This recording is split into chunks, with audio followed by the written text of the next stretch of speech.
And hey there, hi there, ho there, and welcome back for another exciting edition of the Cardinal Couple Radio Hour here on uh, the Skype and video YouTube conferencing Live. service, video conferencing service of your choosing. We are using Skype here. There are ample, ample options that I'm sure everyone is getting familiarized with these days. I already had about 4 installed on my work computer and still got hit with the Google Hangouts yesterday. So um, the amount of video conferences that I've been on is ever expanding. You may have heard that it is not just Jeff and I on the line here today. We did finally get it all sorted out. We got Paulie with his new microphone, old microphone, but new to use, I guess, here connected to his tablet. So we actually have a full virtual house here on the Cardinal Couple Radio Hour. We'll go around the circle here for just a second. Um, as always, I'm Case Hoskins, coming to you live from my basement, hoping that with my door closed in my office that there's not too much echo off the background. The other voice that you've heard so far is Jeff McAdams, who has been my partner for the last, I don't know, a month or so. Yeah, it has been a just while. you and Yeah. I. Yeah. We've been holding it down, but I think people were getting a little bit stir crazy with just the two of us, Yeah. as some of the comments pointed out that we Yeah. needed more voices back in the room. Which is So- fair and something that we also agreed on, but working out the technical details and Definitely. scheduling. Yeah, but we've done it. So also with us, we've got Paulie. Say hello, Paul. Hello, Paul. There he is. And we've Yeah. also got Jared on the line. Yeah, late edition. Howdy, howdy. Sorry, Paul, I cut you off there. What's your intro here? Oh no, just basically glad to be back with you all. Just to think of circumstances, ACC tournament and such, which I went down to for the women, and then technical difficulties until I found this very old Microsoft Life Cam that has a speaker on it that magically gave me volume. So, Yeah. Microsoft, they make them to the last, I guess. But yeah, just glad to be back on with you guys to discuss some things. Obviously, not a whole lot going on in the world of sports right now for the University of Louisville besides cancellations and such, but we will have some things to talk about, and tickled to be back with you guys here. And the A team resurfaces via this new invention called Skype. Yes. The new invention that's probably It's a been around decade, for a while. probably 2 decades old at this point. New to me. I know I use Skype to talk to my parents when they were in the Czech Republic, which was 2004 and 2005. So it's at least that old. Yeah, at least a Yeah. decade and a half. Yeah. We can get started with, just the Twitter. Obviously, as Jeff and I discussed last week, no point to go through the schedule. The Go Cards website does still show scheduled events, but those have all been officially canceled as of an announcement by Vince Tyra earlier this week. The ACC and the NCAA, or the ACC and UofL, probably following the lead of the NCAA, have decided to go ahead and cancel all spring sporting events for the good of the safety of the players, the coaches, the administrators, the fans, and everybody, really, as we go. So going through our Twitter accounts, we probably are all tweeting about similar things, which is the lack of sports these days and how we're getting through. But I tweet is at best case scenario. Jeff tweets is at Jeff McAdams and at Card Couple Radio. Not too much Card Couple Radio tweeting going on with no athletics to live tweet. Paulie tweets is at Cardinal Couple. He's been tweeting out his interviews that he's been doing with coaches the last week or so. He's got another one on deck and then a couple more in the works. So be sure to follow along with that. And Jared tweets is at Mr. Anderson Jared. No new photos to go around, but he's been resharing some old favorites of his, it looked like. So be sure to follow along with that as well. And I think since I finally have the opportunity to do so, I am going to turn it over to Paul to lead things for once. Did we take a vote on this, boys, or was there a quorum present and a majority offered? That's what I want to find out. Let's get into it. I think something that we should talk about maybe first off is just basically how is everybody feeling? How are you doing with the social distancing right now. We'll go ahead and start with you, Case. Just kind of give us your resume real quick here on that. Yeah, I was telling Jeff before everybody was on the call before we got started. Officially going to be working from home starting next week. My wife's been working from home all this week, so we are going to get into the real depths of the self-isolation, as it were. Going forward, it's nice to have somebody else around, as I'm sure most people would agree. She almost bought a dog since I wasn't around while I was working this week. Um, but I mentioned it in my article today. Uh, Not having sports as a way to cope through I don't know, the isolation, the boredom. It seems like people don't know where to turn. It's going okay. Make sure that you talk to your friends. I saw someone on Twitter had posted, call the friends you would usually text, have some real conversations. Make sure you can get outside and go for a walk on the days that it is nice. We were able to do that earlier this week. So, I'm doing all right. Doing all right.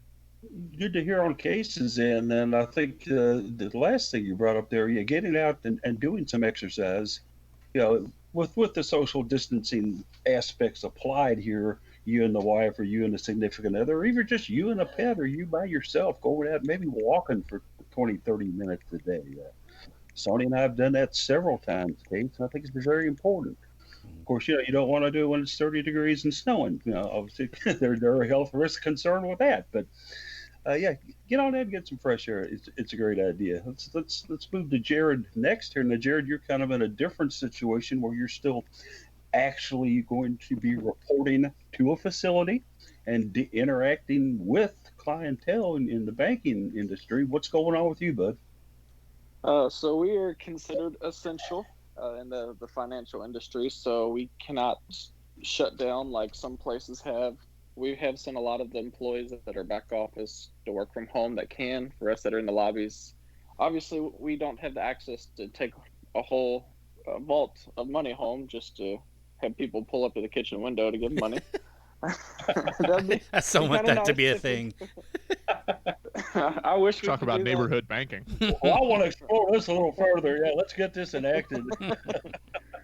Right. So as of officially this morning, we are what we call redirecting everybody to our drive-through, to our ATMs, night drops, online banking. We still have to have the lobbies accessible for people that may need notaries, cashier's checks. We still offer safe deposit boxes.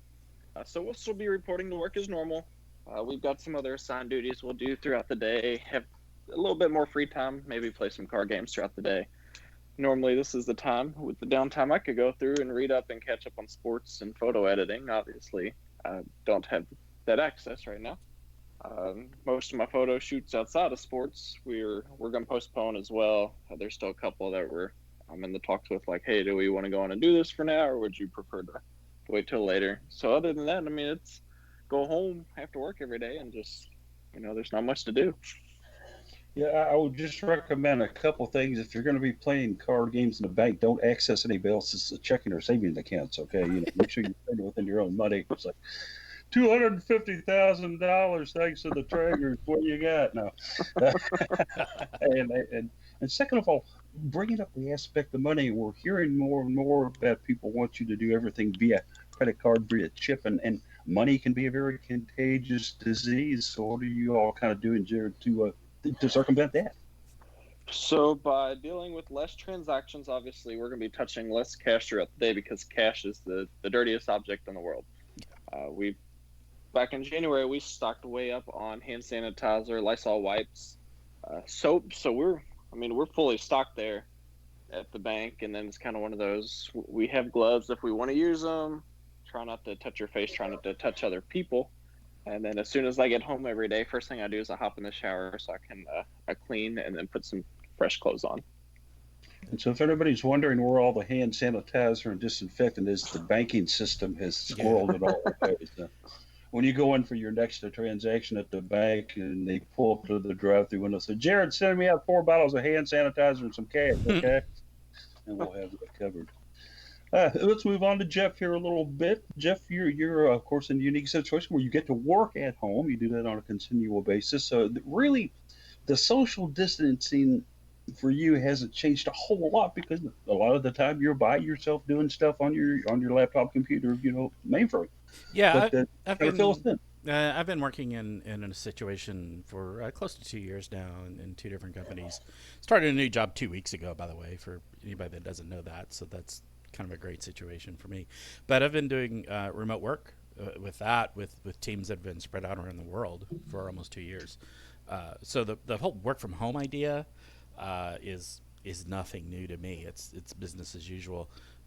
We are still busy with my work. My new work is one of the companies that has a online video conferencing system. So, and we own that and run it. So that part of the company is super busy right now. They've been, I do network engineering, as I've said before, and at least that part of the company is ramping up. They're actually a lot more busy than usual because they're having to add capacity to handle the number of people using the system now that weren't previously. Um, so I'm in a good situation. I'm a Gen Xer. I am a over the top introvert. So like I've been preparing for this for all my life. So now This is your it's moment. Yeah. yeah, no, right. This is my moment to rise and not shine. Yeah, it's great. So it's interesting being in a situation where I've been doing remote work for 2 years and seeing these organizations that haven't done that, and even other parts of the organization that I'm in now that haven't been remote work previously, watching them adapt to it has been a little bit entertaining. I'm trying to be helpful, of course, as well with that. But yeah, it's interesting. And watching, like I had a bunch of people last night that we just got together on a Google Hangout to chat. Um, Random people in the Louisville area that I kind of sort of know, and just stuff like that. And watching the people trying to, some even people that have been doing remote work, like myself and others that I know. It's a stressful time, and there's some distractions, there's some anxiety that impacts productivity. So be aware of that, and try to support each other. And I think that's the main thing you could say right there is that we are all in this together. Try to Yeah. support each other. People are recommending a lot of different things. Like if you would normally text a good friend or something like that, hey, give them a call. Talk to them, hear their voice, get their reactions. If you'd like to join us here on the Skype broadcast, we do have a chat feature. Yeah. So if anybody wants to kind of type in anything on chat right there, I'm going to do that in just a second to see if it's working effectively or not. Give us your ideas. Let us know what you're thinking out there, what you're doing, what you're missing the most. Some things you'd like to see changed. Certainly, it's all about keeping track on each other without actually getting right up in each other's faces and talking to each other and shaking hands and stuff like that. So, Yeah. uh, life as we know it has changed in many aspects, but the fact that communication is still there is very important, I think, and we need to kind of foster that as well. Yep. Yeah, Yeah, we do have. for I'm me, going to amplify that a little bit. We do have the chat feature with the YouTube Live. Feel free to hop in there and chat with folks. It's I see that on my YouTube studio setup, and that's not going to work probably because that's Skype. oh, It's I just just for put us. Yeah, howdy, boys. Well, I just want to make sure we're all that's not on YouTube though. Nobody else sees it. So, if you figure out how to do it on YouTube, that's a work in progress. yeah. Now, one of My the mom things says hi. So hi, mom. How you doing? So anyway, so I'm monitoring that at least, and I think Case does as well. So yeah. So yeah. so that'll be good if you guys can do that. Basically, my situation here, I am retired, so I don't have an office to report to or anything. That my life is the major change in it is not going down to the University of Louisville, conducting interviews, going to events, watching practices, just basically trying to get scoop on stuff because I was doing that quite often throughout the week, in addition to writing 3 days a week here at the website. Of course, a lot of things that I do around the home I can still do, out in the yard I can still do. Trying to kind of limit my interactions in public in the places that are open. Obviously, the groceries. Eventually you got to go and I must stop right here. Quit hoarding, people. quit hoarding. Okay, just stop it right now. You're out of the game. Go sit on the bench over there, next to Jessica and the others, and don't bother me. Quit hoarding. Seriously. But no, back to where I was. Other than that, yeah, things are good. I've put in a little more effort while they still continue to run horses at various tracks and doing some handicapping, which I put over on my other site, Polly Picks. Sonia, my better half, of course, is still working. She's in the school environment where there's plenty of hand sanitizer, disinfectant. They are in the process of disinfecting the schools right now.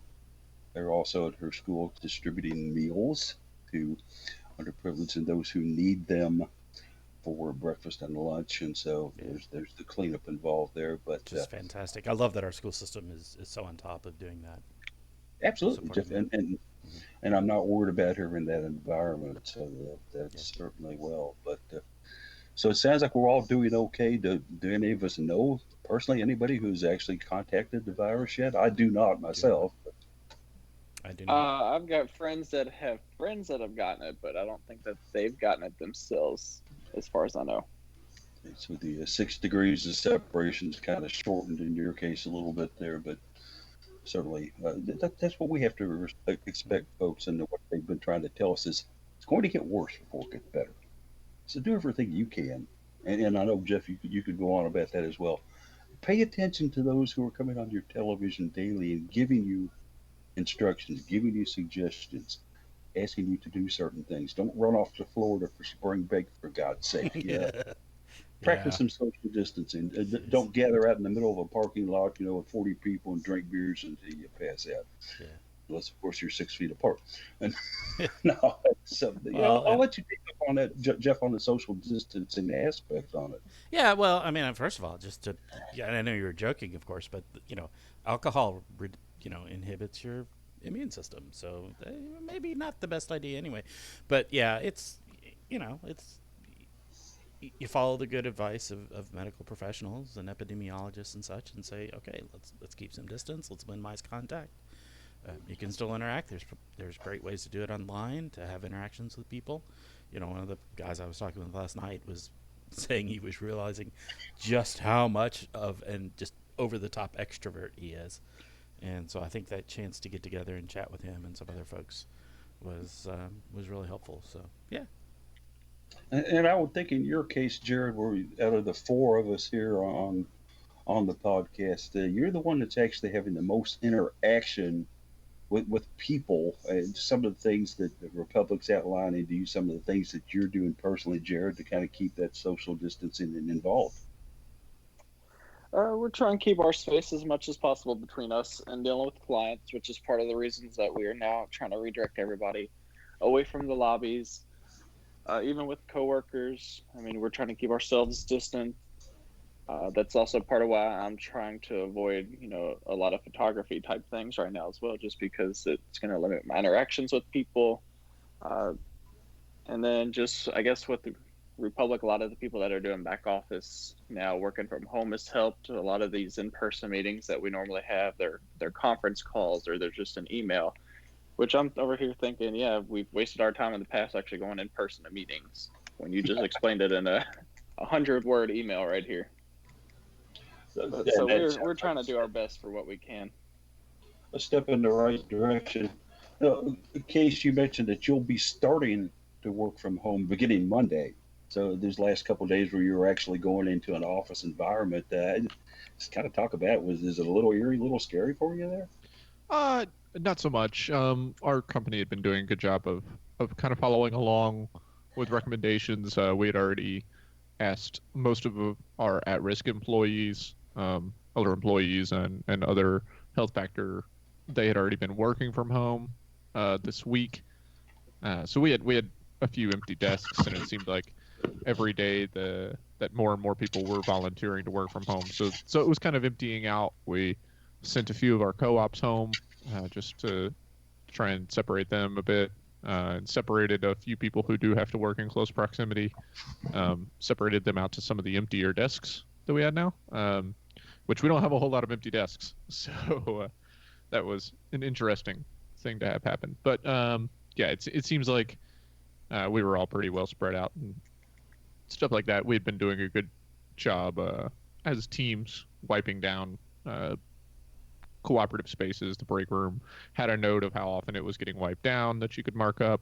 We had, sanitizing wipes all over the place, and we're trying to limit contact with one another, keep our distance, stuff like that.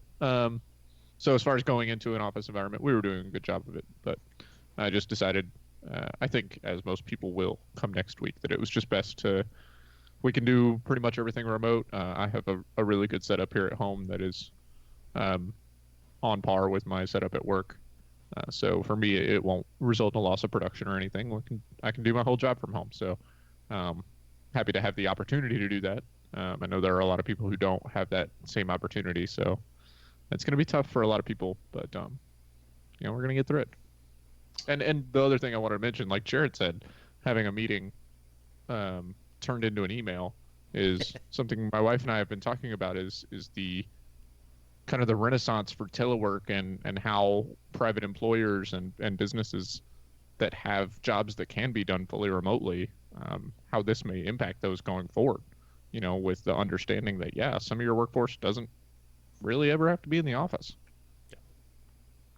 Okay, and that's kind of catches all of you all up with all of us there, and things seem to be going well for everybody in this brave new world we're in. But let's get into what we actually formed the show for many, many years ago, and that's talking about the joy and excitement for UofL women's sports, for goodness sake. Yeah. Okay, we do have sports news, believe it or not, and we also have some issues and things to talk about. I think we'd only be meeting right and doing so and talking about Dana Evans, who was recently just named to the second team AP All American squad. Uh, Jared, we kind of thought she might be first team. Your thoughts on Dana getting this honor? Uh, Now that we look at the end of what we're now we call the end of the season, not surprised at all that she is getting an honor. A little bit of a surprise that she didn't get up to that first team. But if we look back before the season started and you told me that she was going to be one of our first or second team honors at the end of the year, I would not have believed you, just because last year she played that backseat role so much to Asia Durer and then AC and Sam.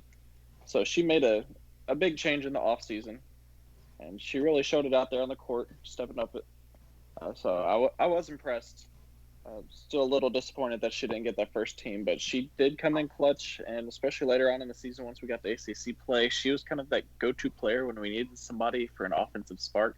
I mean, either just dribbling coast to coast for an easy bucket or, nailing one from three-point range.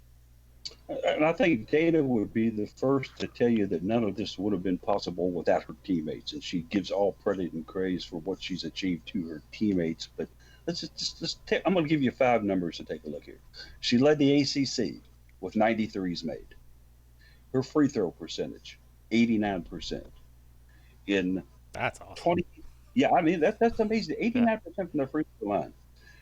In 20 plus games, she had double figures. 29 out of 30 guys, she was in double figures.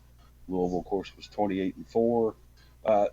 Jeff, these numbers just kind of jump out at you and say, "Wow, she did all that. I didn't realize it." Yeah, she's a little bit flashy in some of her playing style, but then she's also just producing things in a way that you don't really notice until you look at that stat sheet. Of course, we've had discussions in the past how the stat sheet doesn't show everything, but then sometimes it can also show some things that you don't realize that a player is doing, and I think that's a case here. Obviously she's been out front, she's been the floor general for the team, and she has clearly been playing well. You could see it when you watched her play. I look at that. I look at a second team All-American, particularly after last year being best sixth player off the bench award, and then remind myself, oh yeah, she was only a junior this year. We get her another year, which just really makes me excited for next winter basketball. Yeah.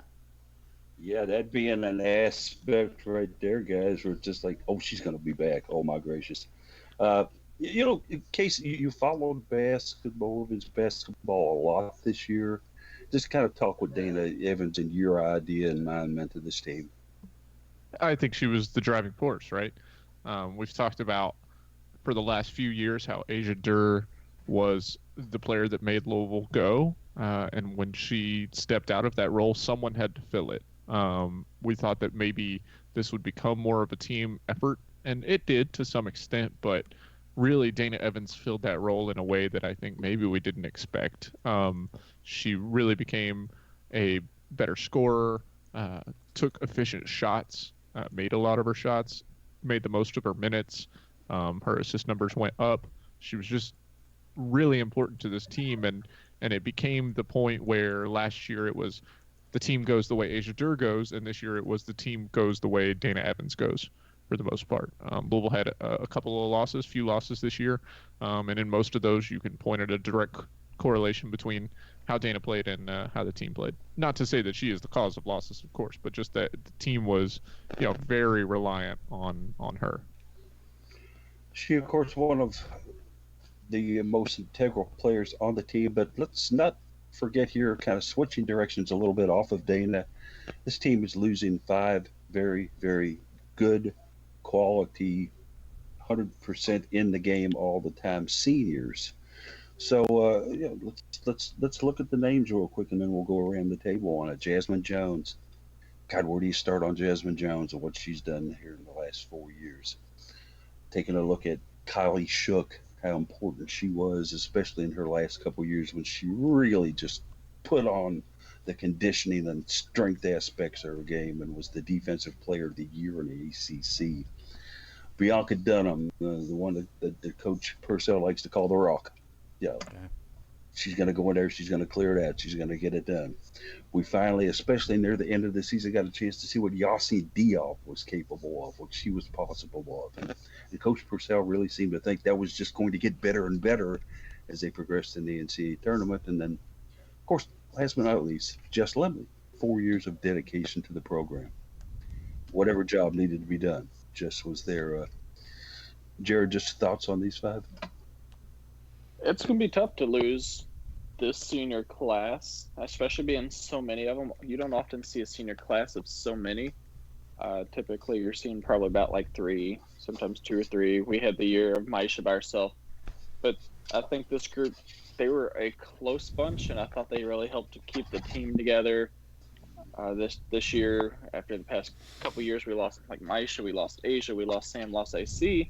And then this was the year where a lot of fans were thinking, are we going to really drop down? Who's going to step it up? What's going to happen this year? And these seniors were like, hey, we had a whole offseason to work on our game and improve. And they stepped it up. I mean, I was really impressed. We got all the way up to number 2 at one point in the country. So, I mean, they really stepped it up. They impressed me. It's going to be hard to lose them because now we're going to need somebody next year to fill in several leadership positions, both on and off the court. And obviously, we're going to need to find somebody that can bring the same energy that Jazz Jones brought every game. Just a quick one for you, Jared. Out of the 5 seniors, which one will you miss the most? I'm going to miss Jazz because Jazz and I would text every once in a while, and she always loved my pictures. And I'd run into her at other games because she'd be at soccer cheering and softball cheering. So I was pretty good friends with Jazz, so I'm going to miss her the most.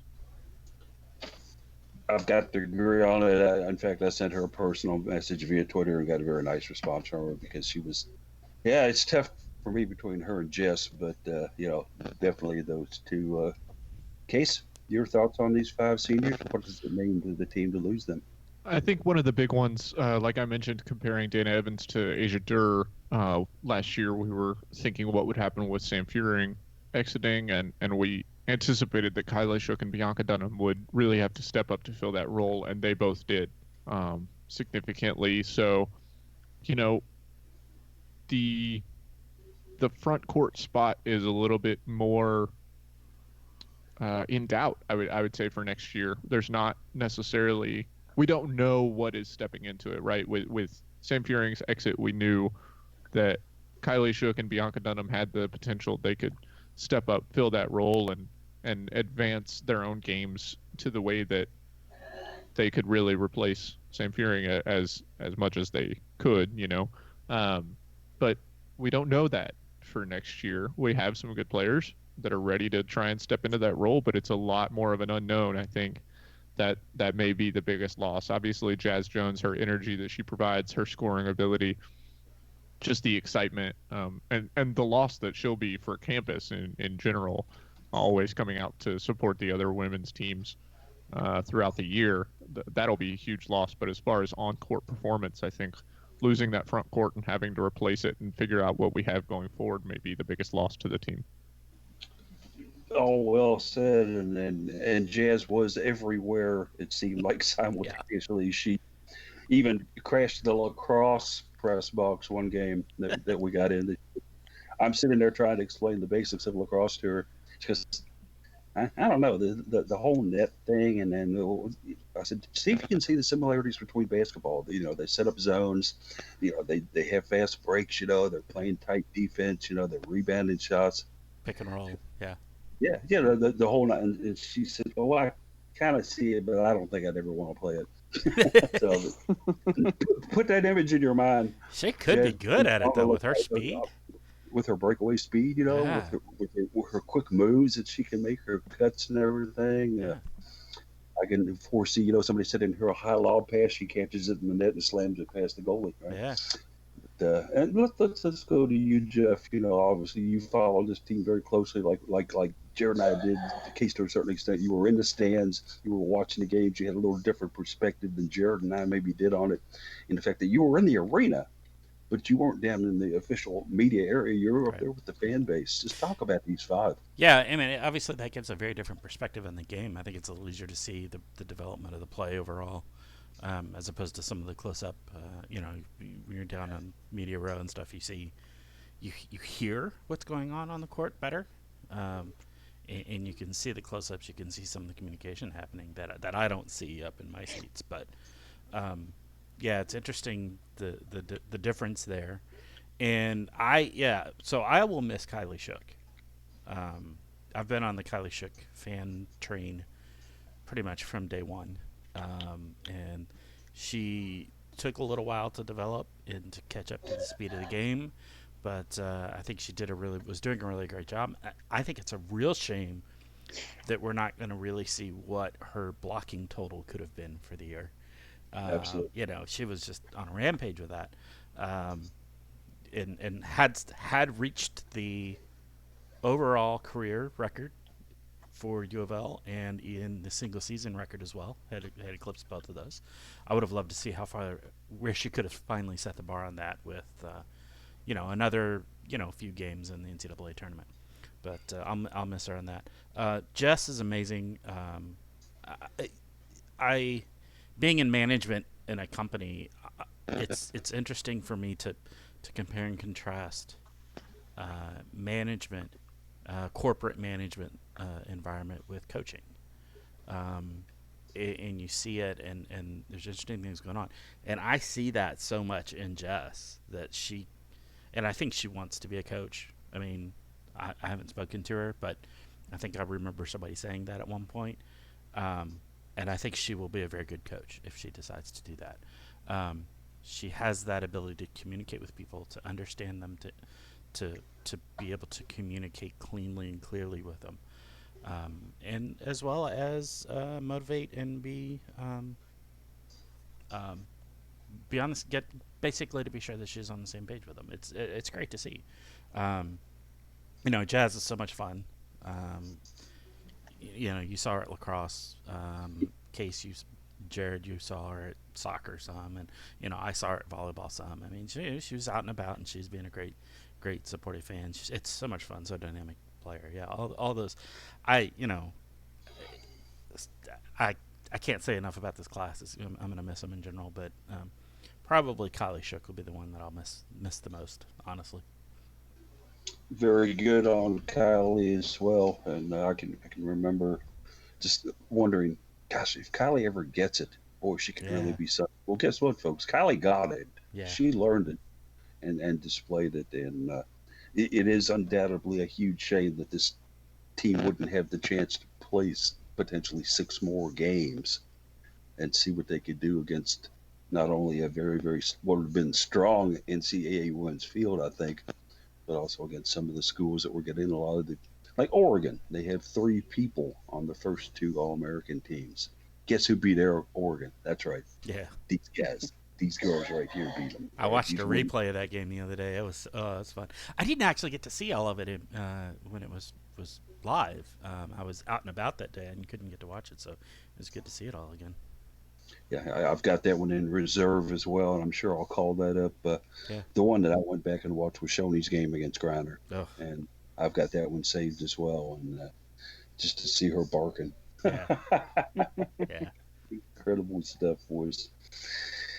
Then we'll do just a little bit more on basketball. We got a couple other sports to talk about here, obviously, guys, that were spring sports that we had covered quite a bit and then got cut short. But as Sam Purcell and I were talking about in the interview you all will hear Monday, there are still some cards left in this deck that haven't been played. And we kind of looked at them a little bit. You know who they are, of course. Sagan Robbins had to sit the season out after a good start. Unfortunately, she'll be back, but that's a good thing. We're taking a look at talent like Kiana Smith. Didn't step on the court. Incredible guard from California. Obviously, some of the other players that were on there. Nia Green. No, Burger Girl. Jared. Some of these girls who never got the chance to get out there and play due to injuries or redshirting. What do you think we can expect of them, Jared? I've always been a fan of the whole redshirt year just because you're not losing a year of eligibility while you still have the opportunity to practice with the team, go to film study with the team, and then you're sitting there on the bench during the regular season with the other players, with the coaching staff, watching this unfold before your eyes. And you've got your teammates and your coaches explaining, hey, here's what's going on, and here's how we are reading the game right now. And when you're playing next season, here's what we expect you to do. So it's a massive learning opportunity because that jump from high school to college is difficult for many players, as we've seen over the years. So I think for us to see a lot of those players that redshirted that will be ready to go next year, they're going to be a lot more impressive than a lot of people think. There's still a major difference between sitting on the bench and practicing versus a real life game. So I think those first few games may take a little bit of an adjustment, but I think they're going to come into the season a lot more prepared than what we're anticipating. Plus, we've got to look at many of these players came in with pretty high ratings already coming out of high school. It's not like we just found Joe Blow off on the side of the street and we're like, hey, you want to play basketball for us? So, they're more than qualified basketball players. Some interesting points on that. Case, your thoughts on that? The ones that haven't seen much? Yeah, I think what concerns me, and I harken back to the Jeff Walls interview you did this week, where we start talking about, next season already and how we get preparation for that is a bit selfish. But, we're a sports talk show. We're going to talk about sports and what we're anticipating. These players had this whole season to sit out. They had the whole season to learn, but what really I think is going to hurt is, the tournament should have ended or will have ended in the next 3 weeks or so. And so in about 5 or 6 weeks, teams would have been, getting back to meetings, getting back to individual workouts and practices. And for players who haven't been on the court and players who haven't been gelling together in the way, most of the players on Louisville's team haven't, because we're losing 5 seniors and 4 of them were starters. So we're going to see a bit of a transition, and it's going to, as long as the season goes off at the right time, which, we still have no idea, but it's going to be a very fast learning curve for these players to try and get back together and understand each other. And we may see another period of gelling like we did this year, and in a way that is going to have to be really accelerated if they miss out on a number of spring and summer practices. So I'm excited. Obviously, they're very good players. I'm excited also to see what Molly Lockhart can do, as she is one of the players that tries to fill the role left behind by Bianca Dunham and Kylie Shook. But, it's going to be interesting, I think, depending on how things shake out, to see how the team can come together and how they can excel and advance their games. Real quickly with you, looking at players as commodities, which in a sense I suppose they are, I'm going to throw 3 players at you real quick. I want you to either tell me buy or sell. Okay? Number Can I hold? Well, that's the easy way out. No. You have to have either buy or sell. Okay. No. Norika Kono, buy or sell? I buy it. You know, in the way that we've seen her so far this year, so far that we saw her before, injuries held her out. She missed a couple games around Christmas because um, Jeff Walls respectfully let her spend that time at home with her family. Um, it's going to be interesting to see how she excels, but she has all the pieces, and she was able to put together some really exciting games. So I buy that. Casa Robinson. There's no thing to do but buy that, Yeah. right? Jeff and I waxed poetic about her Yeah. play throughout the end of the season. Um, if she can start scoring, they call Sabrina Ionescu a walking triple double, and Casa Robinson is right there. She's able to do that if she can start putting the ball in the basket. Yeah, I just hope she's getting into the gym and putting up shots. You can do that alone. Yeah. You can do that while social distancing. Put up a basketball court on the side of Cardinal Hall or That's whatever. right. Whatever, wherever she is, back in Ashland. Yeah. Finally, Lindsay Duval. That's That's a tough one. Yeah. right. You know, you never want to sell any player that Louisville has short, right? Jeff Walls, brought them to the team. He has faith in the players that he brought. But is Lindsay the star shooter that we expect? Is she the one that we need? We don't know until Jeff Walls until we know what kind of team we're going to have next year, what the style of play they're going to play is going to be. Is there a spot for a sharpshooter um, on that squad that fits into that team really well? Obviously, it's important to have someone who can, but she's going to have to get more consistent. If she's going to be brought in to be a sharpshooter, she's going to have to be one, and we saw a bit of that dip this year in the expectations that we had. So, for Lindsay, I think it's going to be about working to your strengths, right? It's better to improve your strength and get it to the best possibility that it can be than to try and, be okay at everything else. So I would say, given what we know now and how things might go, you might have to sell Duval. All right, mostly a bull market for Case, although he's got Duval up for the highest bidder. Jeff, we haven't gotten to you on the sequence of our unknown quantities yet, and I'll let you also kind of go with those three on a buy-sell basis as well, if you want to start out that way. Yeah, I'm pretty much in agreement with Case on that. I'm particularly iffy on Lindsay because not just because of what she's accomplished and what I think she can accomplish, because I think she can be a very good player. But you also have to look at who else is coming in, right? You look at Haley Van Lith coming in and going, what is this going to do to your shooting guards and your point guards? I mean, holy crap, how do you not, assuming she develops and plays at the level that everybody's expecting her to, how do you not get her on the court some? Right. Are you talking about moving Dana Evans to the 2 straight out of the gate? Possibly, yeah. Yeah, it's a very I possibility. think it's a move that could be considered, Jared. I really think it is. I like the idea of moving Dana Evans to the 2. Yes. Jeff Wells talked about that, especially later in the season, getting Mikasa at the point guard position more, giving Dana the chance to get set for a shot. I think that's going to help her improve her already pretty good 3-point shooting percentage. But sometimes you've got to get off the ball to create scoring opportunities. We'll still see Dana at the 1 a lot, but it's going to be a lot of her rotating back and forth with Mikasa, as well as, depending on how our incoming recruits, how quickly they develop, I think we may see some of them riding the 1 as well. Let me throw this at you, Jeff. The Georgia Tech transfers. E is definitely early on this season. I was iffy on her. I think she struggled to adapt to Jeff Walls' system a little bit early on. But man, late in the season, she just came on strong. She was doing great stuff. Liz, I'm a little more iffy on. I think she's struggling a little more, still struggling a little bit. Again, was developing. You could see her develop. You could see her improve, but not at the same pace that E was. So, we're going to need bigs in the middle, because we're graduating Bianca and Kylie. So I think you keep Liz and let her develop her into that role, and I think we've got a big freshman coming in, and maybe a transfer. I don't know. It's possible. And you see where it goes. But I think you hang on to her, again, based a lot on just what else is coming into the program as part of that.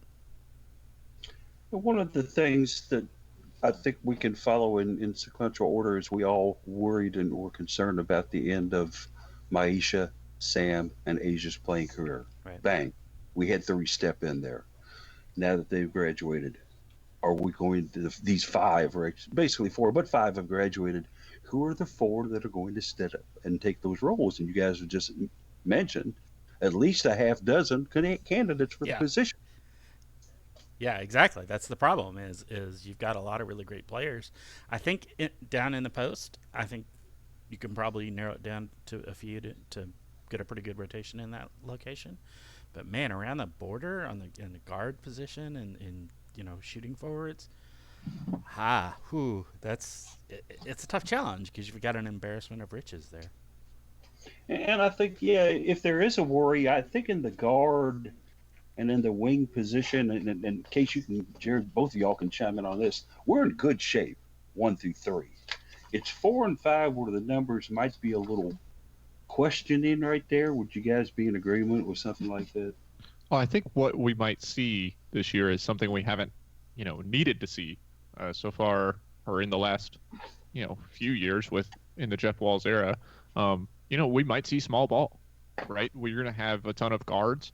You can go small 1 through 4. You can go, mid-size at the 5, and we saw teams have success with that in the women's game this year, and that might be something Jeff Walz is willing to pursue if he's not getting what he's looking for out of the front court. But that would be a way to get more of those players on the floor. Another thing you could do is you just cycle people in and out. If the whole team can continue to be a cohesive unit when you're changing guard pairs, then you could just keep fresh legs on the floor. And we all know Jeff Walz loves to play a fast offense and a fast defense. And if you've just got a ton of people that can play that same position, same intensity without a lot of talent drop off, then that could really open things up. Jared, one we haven't mentioned yet is Romani Parker, a 6'4" forward, came to us from Fresno, California, redshirted this year. We also haven't mentioned Olivia Cochran, a very, very strong rebounding force burger girl, coming in as a freshman this year. Where do they fit into this equation? They're going to have a nice open chance to quickly see a lot of playing time with the post opening up. Obviously, we saw Yaya play the 4 quite often, and in a tight bounce, she would pop in for the 5 for a couple minutes. We don't have Bianca, we don't have Kylie, so there's going to be a lot of opportunities to get down there because one of the things that Jeff Walz preaches about is rebounds. For us, that's going to be offensive rebounds, getting those second chance opportunities, and then obviously on the defensive end, we don't want to be giving up the offensive rebounds to our opposition. And he preaches that, it seems like, every single post game. So he's going to want to find a couple people that can be strong rebounders. And if they're not doing it, if he's not impressed with them with some of the practices, I wouldn't be surprised if he doesn't go out and look for a graduate transfer. And to get more specific, I think if he does pursue a graduate transfer, I think he's going to find somebody that was going to be on a team that should have made the tournament this year and didn't have the opportunity. And he's going to say, hey, look, come join me, my team. We're going to make the tournament next year. I promise you that. And it's going to give you your chance to shine in the tournament and give you what you wanted to do. Because right now, I think we're a very guard-heavy team.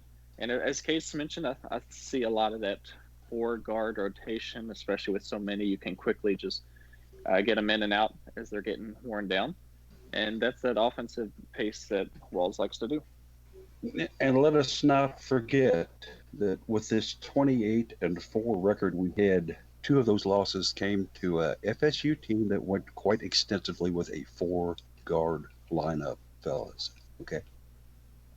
I'm just saying. Yeah. I love watching a 4-guard lineup. It's so much fun. Oh, yeah. It's just a frantic pace. You've got everything moving fast. Some of the passing, everything else. Yeah. Of course, then I like the big old battleships in the middle, too. So that's kind of part of it. But that 4-guard lineup is why Kono is so important, because she comes from a Japanese style of play where they don't have a lot of big post players. So they play a much more upbeat, fast-paced game, which she's familiar with and comfortable with, as we saw at different times this season when she was healthy. Very good point. Very good point indeed. And I think if we see her fully rested and able to go, she could be a very integral part of whatever Jeff Wallace decides to do with this team. So, girls, there are your orders. Strengthen, condition, practice the shot, make yourself ready to go when the NCAA finally allows us and this society deems that we can once to get together again and start doing these things. All right, guys. Anything else on basketball? Anybody else want to mention? I just, I'll throw this out there in case anybody really wanted to know, or if they don't want to think about it. I would recommend, if you don't want to think about what might have happened in the women's national championship, just go ahead and mute for the next few seconds. Fast forward. 538. They looked at ESPN's Basketball Power Index. Louisville came in 7th there in BPI right now, and 538's tournament probabilities. They put these out every year. They usually update them with every round, but no rounds to update. Louisville coming in with the 5th best chance to walk away with the title this year. Obviously, the favorite Oregon, South Carolina in 2nd. Louisville all the way down at a 2% chance, tied with UConn. But Louisville had a better chance to advance to the final game, which is why they got the boost there. So would have been an exciting team for sure, but it is what it is, and we can have at least a little bit more excitement about the women's team with their 2% chance to win the title than the men's team who lost to a fake Vermont team in a 2K8 simulation. Yeah. Play all the simulations you want. Nothing can simulate what Jazz and Dana can do, y'all. Okay, I don't care what kind of program you put into your mainframe. They are spectacular. Another season that got cut short.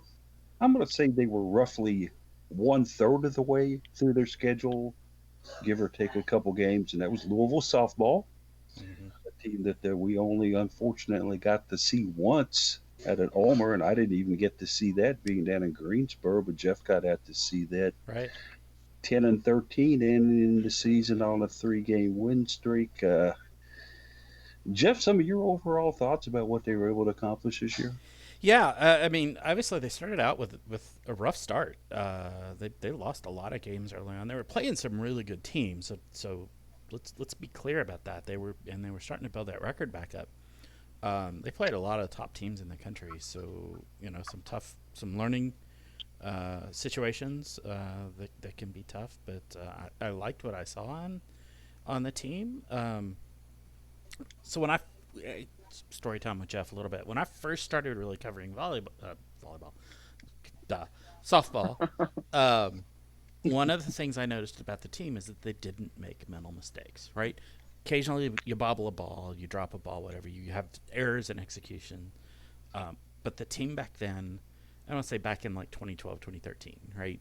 Probably when I really started following softball at UofL closely, didn't make mental mistakes. And there was a period of time in there where I felt like I couldn't say that anymore.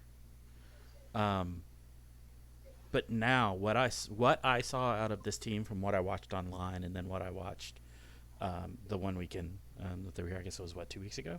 Oh, gosh. Yeah, believe it or not, 2 weeks ago. Yeah, it's hard to keep track of time anymore.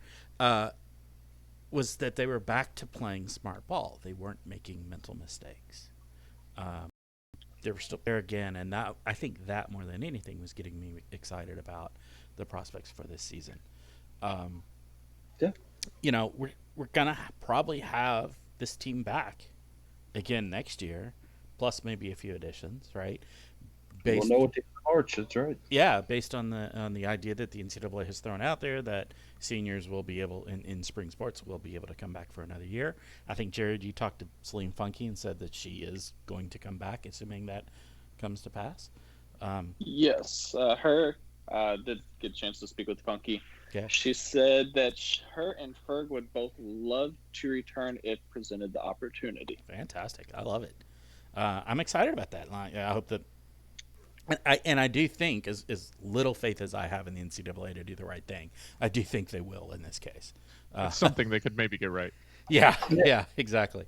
There is the redemption and the offing if they only want to accept it. Right. So I'm excited to see what's going to come here. I saw Jenna Servey at third base. Holly April talked about that in her interview with you about her. She was doing some neat things. She was doing some great offensive things as well as a freshman. And then, Funky out in center and Ferguson at short they were doing great things. I was really excited for what we are going to see. I will say the weekend that I got to spend at Olamar, I was out there 2 of the 3 days. One thing struck me, and that really hits home now to think about it. When I first got up in the press box on Friday, sitting, getting my stuff out, chatting with people. It's a friendly environment. Everybody knows each other up there. Alexis Silkwood is a graduate manager, and she works with some of the camera system they have out there and charting balls and strikes. And she turned to me. She goes, "Man, I've really missed seeing you up here in the off season." I was like, "I have too. I've really missed being up here." And now, I get 1 weekend of that, and it gets cut off. It's like, that's so frustrating. But then, I look at that, and Alexis is graduating. She won't be back, presumably. She's not a senior on the team playing. She's not going to get to.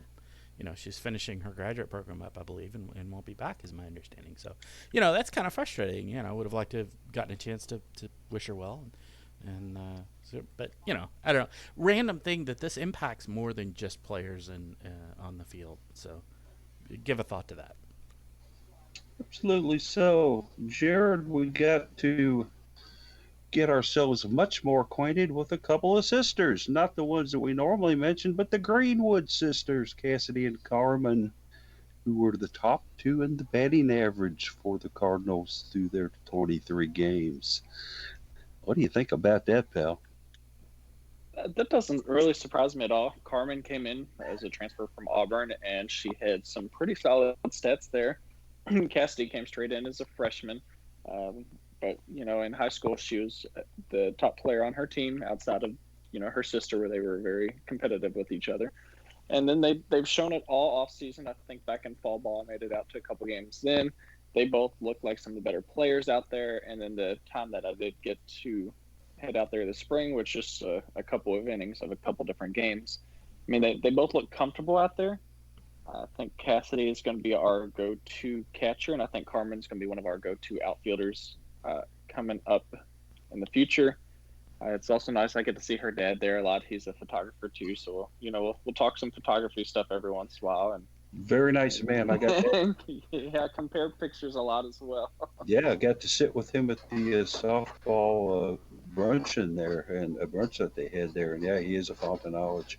And thanks highly of you, which makes me highly suspect of him anyway. But I've been giving him a paycheck. There you go. He works in a bank. He's got the access. What can I say, folks? Taking right out that Cardinal couple fund. Yeah. Oh boy, I haven't checked that in a while. Maybe I need to get my online banking skills up. Case Taylor Roby, 7 home runs to lead this team. If you take a look at Taylor Roby, she does not look like the power hitter yet. She had 7 home runs. She also 5-7, 44 strikeouts on the mound in 12 appearances, and a 2.0 ERA. Hey, that ain't bad for an under 500 team, pal. Yeah, I mean, I think we all expected that, right? When we discovered that Danielle Watson was going to be leaving the team and Megan Hensley graduated, it really looked like Taylor Roby was going to step up and be that next two-way player. We saw last year that she was more than capable at the plate and did very well in her opportunities in the circle when she got them.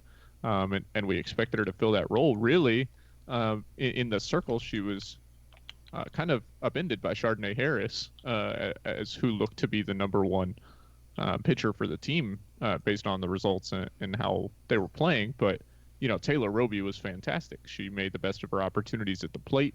She was pitching very well and controlled some bad luck in some of the games.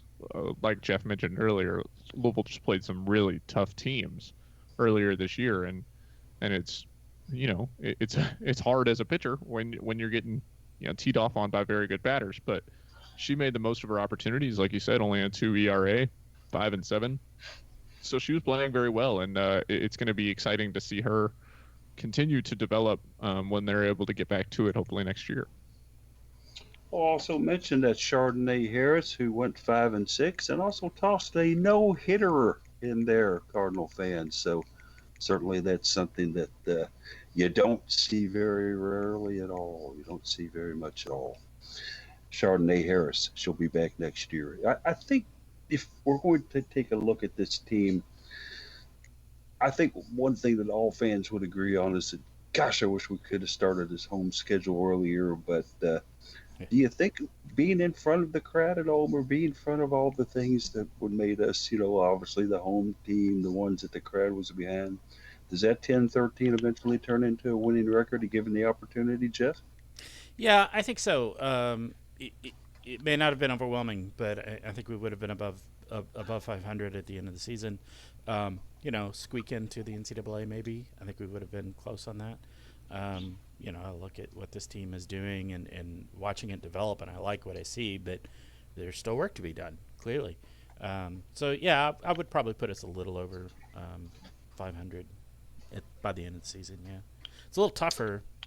I mean, the ACC isn't like a super powerhouse softball conference, but they're not bad. So, you got Florida State lurking out there, always. So. Florida State, Virginia Tech, always a strong program. First year Clemson was doing some great things down in South Carolina. Jared, Celine Funky got off to one of the worst starts you could ever imagine, but she came back, was batting 289 at the end. And after her start, we would have thought to ourselves that was totally impossible. Just some thoughts on the Funk from you? I think she's just trying to put too much pressure on herself. We, as Case and Jeff mentioned, we lost Megan Hensley, we lost Danielle Watson.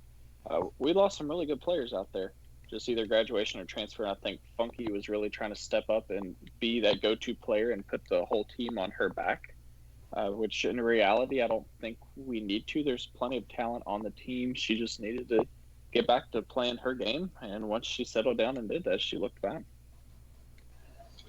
Certainly one that will very well be happy to see in the fold next year as well. I know technically we've been doing this for about an hour, but what do you guys think? I mean, we are under no time constraints here. We haven't talked any lacrosse. We haven't talked any final thought yet. Do we want to keep this thing rolling, boys?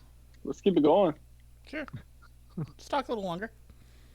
There you go. You've got a case abstains. So. I don't want to exhaust all of our things to talk about. Yeah. Hey, we got another week of scares to cover next week, so that's fine. Yeah.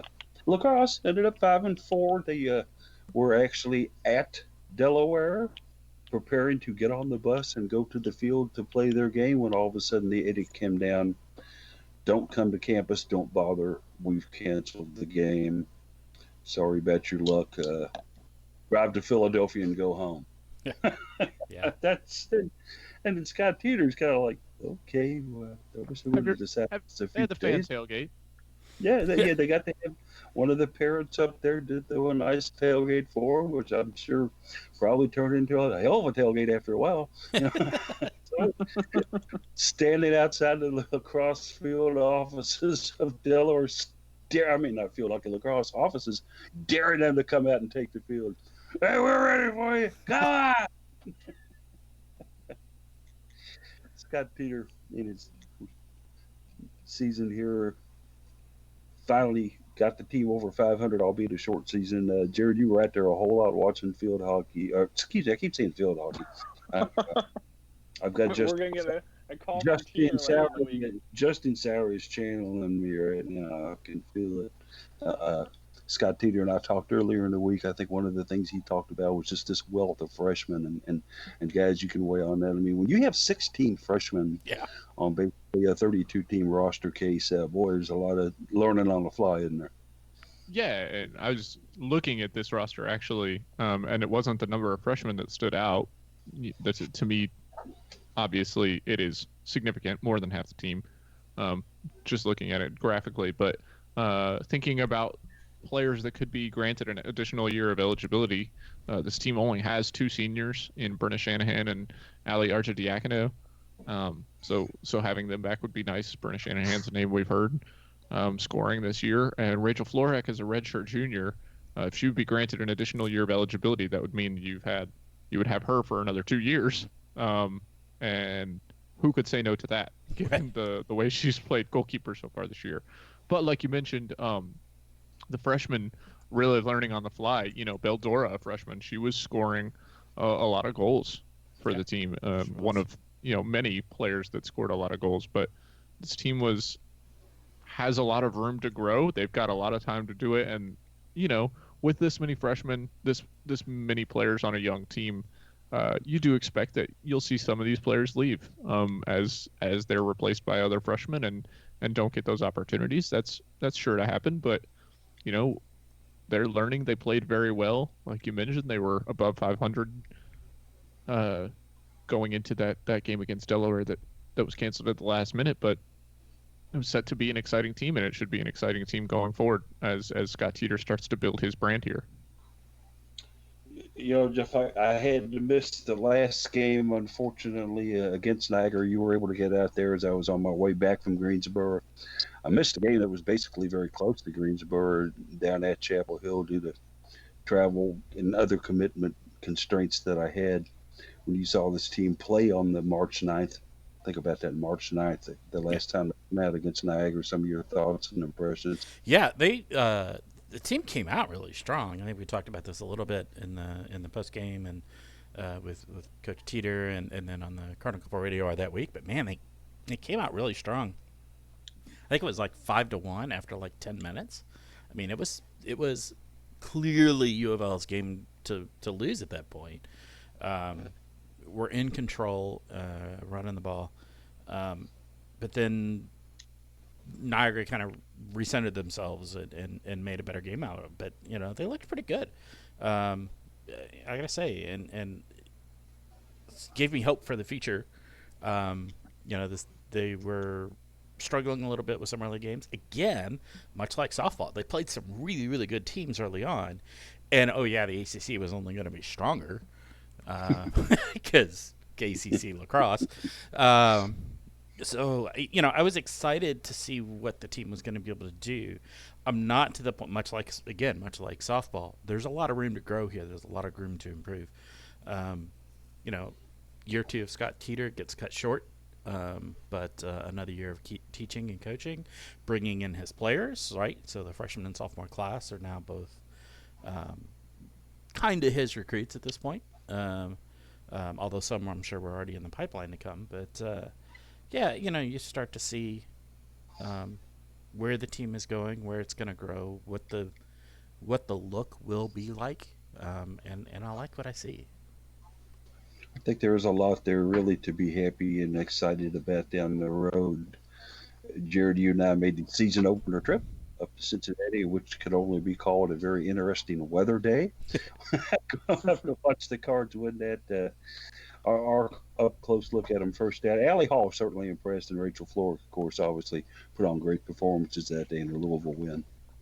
Yeah, there's a lot of good players on this team, without a doubt. And I think we're just going to see more and more good players come in. And as of right now, if we get what the NCAA is suggesting and allowing everybody to get an extra year of eligibility, I mean, we've got a lot of good players who are like, well, I just got a whole half a season, third of a season under my belt, and it's not even technically counting in my years of eligibility. So that's nice. We got another chance to compete against ACC teams. I thought we did well against a couple of those ACC teams, just fell short there at the end. I mean, one of them came down to a final shot with under 10 seconds that we had blocked. So, I mean, I think next year is going to be the big statement year where we get that first ACC win. I think we're going to finish a full season above 500, which is also going to look fantastic, and it's going to show just how great this Scott Teeter era is about to become. And I can tell you without any doubts and reservations in saying this that Scott Teeter is definitely one of the best I've ever seen at evaluating, assigning, and also getting his personnel ready for each specific contest, because all teams can be different. Teeter has that unique ability to match his team up against the strengths of another opponent. Look what they did this year. Last year they did not beat Marquette. Last year they did not beat Vanderbilt. This year they were able to do both of those. So kudos to him. And And I don't know, guys. They'll do a quick one here. Maybe if you had to pick a most valuable player for this team all the way through 9 games, I know it's It's two. Rachel Florek for sure. Yeah, yeah, that's totally where I Yeah. was going. Consensus. Yeah, Oh, and yeah, I was going to say Allie Hall, but no, Allie Hall would be my second. Rachel definitely. she was up there. I was just looking through this roster and looking at the names of just the names that I recognize as scoring a lot. Hannah Morris, Beldora, Paige Richborg, Alex McNicholas, and then Rachel Florek in goal, not scoring a lot, but then Allie Hall down there scoring. They're all juniors and lower, Yeah, right? Allegra Catalano, Yeah, a Allegra freshman. Canelano's a freshman, came in, did so well. Yeah, absolutely. Um, Caroline Blaylock is, I think, a junior, right? Um, One of them notorious Blaylock that's right. sisters. Yes, she is indeed. Yes. Yeah, so Uh, there's Shayla Canna just thundering over the middle from her attack position and throwing in shots past people just on pure physicality. yeah. Wow. There's A some, lot to like about this. there's just some really great things ahead for this team. I'm really excited. I'm bummed I don't get to watch them this year, but Yeah, I'm just really upset that we're not going to be out there. And then, to see Boston College come to town and play us here in lacrosse. And yeah, then maybe Jared and I going up to the Ohio State game that would have been March 31st. Stuff like that was there for us, the horizons that were there and now all gone. But all right, guys, I think maybe we could get into some final thoughts now, maybe, and kind of just take it around the table here and kind of say what's on our mind here to end this thing. Jeff, let's go ahead and start it with you. yeah.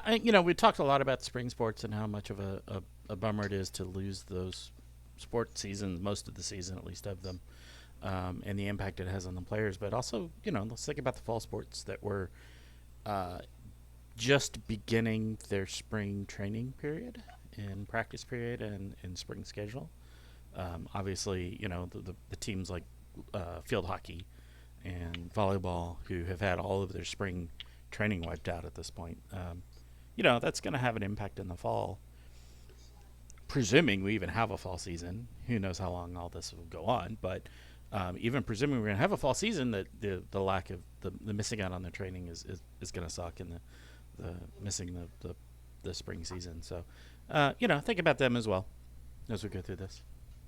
They all are student athletes. They all do try to stay in shape all season long, and certainly they're doing that on their own right now. But we're going to miss the group aspect of it. True, Jeff. Case, what you got for me, buddy? Yeah, there's plenty of replays on TV, plenty of video games being played on actual TV now, which is esports, something that I didn't think I would be able to say for at least a few years. But some things have a way of accelerating plans. But that's to say there are replacements for live sports. It's no excuse to ruin things for everybody. There's entertainment aspects at home. Stay in when you can. But like we mentioned earlier, be sure to get outside, get some vitamin D, get some exercise in, and stay home, stay safe. Keep everybody else safe. All very good points. Very good words indeed. Jared, your turn. I'm just hoping the NCAA does make the right decision and grant everybody an extra year of eligibility. And on top of that, not just grant the year of eligibility, but also continue to honor those scholarships that have been awarded. I know it can get a little tricky, especially as now you're going to be looking at 5 classes you're having to fight with scholarships for. I think the NCAA can go on and make an exception, allow those extra scholarships, and even provide the financial support to get those scholarships going, because NCAA has profited off student athletes for plenty of time that I think they can afford to do this at least. With you 100% on that one, my friend. Final thoughts here. I get asked from time to time, what exactly is Cardinal Couple? And I'd give them our basic mission statement. We report on the joy and excitement of UofL women's sports. Well, right now there are not any sports going on. Does that tire us? Does that depress us? Does that cut out what we do? And I answer to you emphatically, no, it doesn't. Because the joy and excitement of UofL women's sports goes much beyond actual contest. It goes to the players, it goes to the coaches, it goes to the fan base, it goes to the venues, it goes to everything. Uh, One thing that we're going to continue to do here, and I know the guys will give me a hail and hearty backup on this, is we will continue to bring you the joy and excitement of U of L women's sports, whether there's something going on or not. And hey, why don't you come along on the ride with us? I think we're going to have some fun, y'all. Yep, absolutely. Yeah, for sure. All right, Case, sing us an area from one of your favorite operas, and we'll get on out of here. I'm going to pass on that one, but I appreciate the opportunity. Absolutely. So, all right, Jeff, Eddie, get us on out of this fine little mess we've got here on Skype. We'll have this posted up, and Jeff will have the link for to his Sunday Cardinal Cup article. I wonder what he'll write about. And Yeah. so, guys, for me, thanks for listening, tuning in. We miss you, we love you, but we hope to see you soon. All right. Thank you.